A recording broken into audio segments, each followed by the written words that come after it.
Holy cow. What a day. As some of you may not know, today is my birthday, the 21st. Mark that down as the day Chase wins again for the second time in the playoffs. Third of the season. Three on three different tracks. First was a road course. Second one was on a mile track. When I consider a short track. And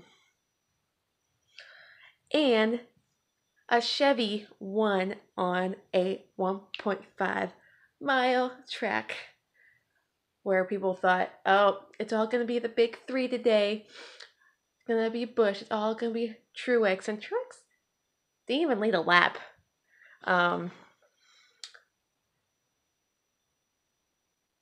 People thought Harvick was going to win today.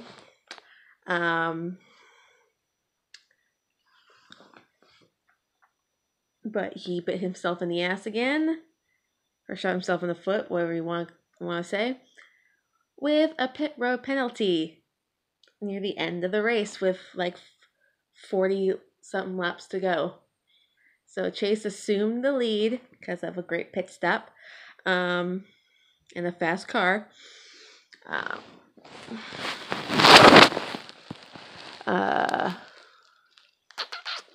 My God, that was actually a really good race. Usually I don't like 1.5-mile tracks, but man, oh man, that's 3 wins with 3 different sponsors on his car. First was Sun Energy, then at Dover was Napa, and today it was Mountain Dew. I feel like it's just like the racing gods are on our side right now. But I think Chase is getting redemption from last year. Like last year, he just couldn't close some races out. Like he was always running second to Truex. He was winning all these races, and or Kyle Busch. And now he's beating Truex, Kyle Busch, and Kevin Harvick. The supposed big three, when only one big three driver has won in six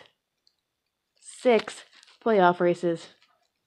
And Busch is the only one to win, which was at Richmond, which was kind of a given because he's good at Richmond. So it was just a good day overall. Someone said to me, like, commented on a post on my fan Instagram account that Chase didn't, like, that car didn't bring any speed this weekend. The same thing was said for Richmond weeks ago, like 3 weeks ago, and now he finished that race 4th, qualified horribly for Richmond, but finished 4th in that race because he had a fast car, and Alan is a freaking genius. And now the people who are always going to go after his crew chief's head are now praising him anytime he wins or just has a good run. I was like, oh, Alan is such a great crew chief and this and that. But those same people are always bitch and moan anytime they lose or wreck out of a race. Like, it's all Alan's fault. It's the pit crew. And it's like, they always just find excuses and just something to say about Alan when that guy is like the most underrated crew chief in the field. Like, on top of the box, hands down. He's won with several drivers. He even won with Busch in his rookie season, like in Busch's rookie season, when he was driving for Hendrick in the 5 car. So, remember that Kellogg's car? Yeah. Kellogg's and Lowe's, and the fact that he was sponsored by Lowe's just amazes me. That was before Jimmy came into the picture, I believe. Anyway, what was I saying? Oh yeah, Kansas. mile and a half track where people thought no Chevy was gonna run well, but it was like like Vegas was a glimpse of where Team Hendrick as a whole was running really well on that track, and that has aero, and it's a mile and a half track, and I was there, and they were all running within the top 10 except for Byron, but mine is him. He, Jimmy, and Chase, Jimmy, and Bowman were all running in the top 10 until Chase got wrecked out, and Jimmy and Bowman both had late race like incidents on the track, and Byron smacked. I don't know what happened, Byron, but overall, that was like a glimpse of how good they're getting on mile and a half tracks, and that these Chevys are coming in, coming in hot. Bowman like had a kind of struggled most of the day, but he's like flies under the radar, even though he had no chance of really didn't have any chance of winning today because he had to have that speed in this car. He like battled to a top 10 finish, like finishing ninth. So it was awesome to see 200 cars in the top 10. I don't know what happened to Jimmy. He was running well, but I guess he said he made a mistake. So I don't remember what that was because no one said anything as per usual. But near the end of that race, like I think it was like 40 to like 35 laps to go is when Chase like had the lead. And I'm like, and Busch is like right there. I'm like, oh great, here we go. Another 3 to 4 second lead. It's gonna get dwindled down to like a second and half a second, and it kept going down and down. But it kept like stretching out, and it's like it was a accordion effect. Sorry, I ate too much. I went to Texas Roadhouse for my birthday dinner. So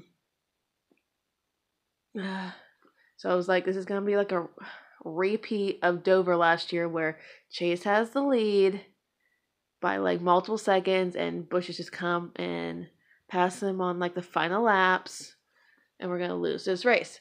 But now that Chase has some confidence on his side, I was like still really, really nervous. I was like on the edge of my seat, basically like laying on the floor in my living room. I'm like, oh my god, pacing and laying on the floor, having an anxiety attack. I was just a hot mess. I was like, oh my god, it could actually happen today. So it's like, Chase is gonna win today. I like have a prediction he's gonna win. I'm like, well, we'll see, because those Fords are pretty dang fast, and they showed today that the Fords were fast. Blaney was up there, Logano was up there, of course, Kevin Harvick was up there. Some people that got eliminated from the playoffs, of course, was Bowman, but I'm like super proud of Bowman, regardless if he didn't make it to the round of 8, because last year he had no ride whatsoever. He was just working as a simulator person for Hendrick, just waiting for a ride. And he's like, I went from the couch last year to a top tier, like top notch ride, and I was in the playoffs, made it to the round of 12. No one thought I was gonna make it to the round of 12, or out of the first round in general. So he proved some people wrong. He has a chance to just gain some points and finish the year strong. Maybe hopefully get in the top 10 points. Two people I didn't really think would be eliminated was Kozlowski and Blaney, because Blaney runs really well at Kansas, but I don't know, he kind of struggled a little bit.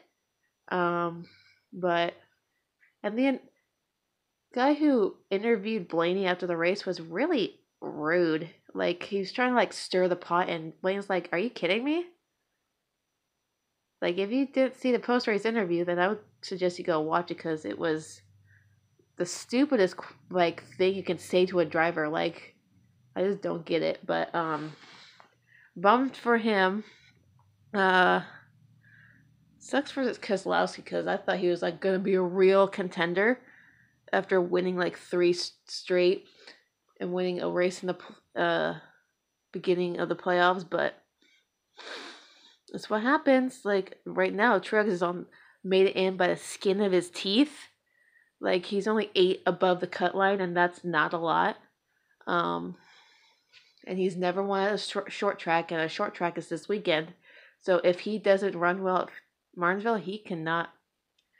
I just don't think he can make the Final Four. And I've been saying since the beginning, like, the big three are not a lock into the Final Four, but the front runners right now are still Busch and Harvick, but I would replace Truex with Chase, but everyone else is like a fair game because everyone's so good.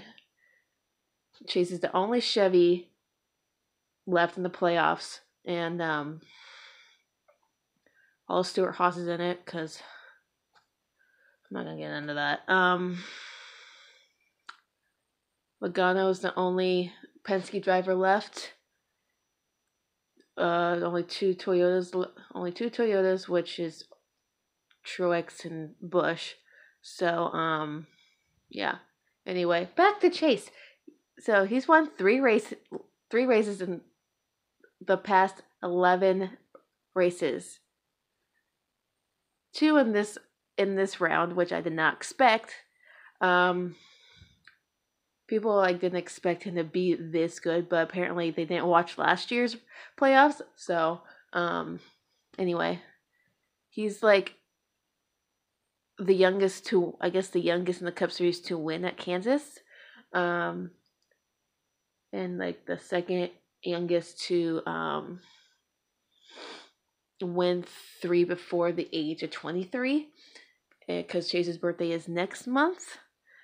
The youngest to win 3 before they were 23 was Kyle Busch, so he's in good company right there.